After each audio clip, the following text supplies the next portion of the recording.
بسم اللہ الرحمن الرحیم۔ حضرت ابو ایوب رضی اللہ تعالیٰ عنہ فرماتے ہیں، میں نے جب بھی نبی اکرم صلی اللہ علیہ وآلہ وسلم کے پیچھے نماز پڑھی، انہیں نماز سے فارغ ہو کر یہی دعا مانگتے ہوئے سنا: اللہم اغفر خطایا وذنوبی کلہا، اللہم وانعشنی واجبرنی واہدنی لصالح الاعمال والاخلاق، لا یہدی لصالحہا ولا یصرف سیئہا الا انت۔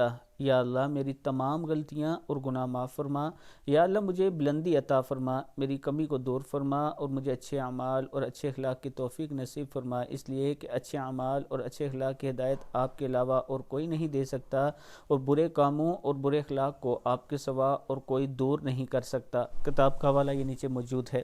ویڈیو کو آگے شیئر کرنے کے ساتھ ساتھ چینل کو ضرور سبسکرائب کریں۔ السلام علیکم ورحمۃ اللہ وبرکاتہ۔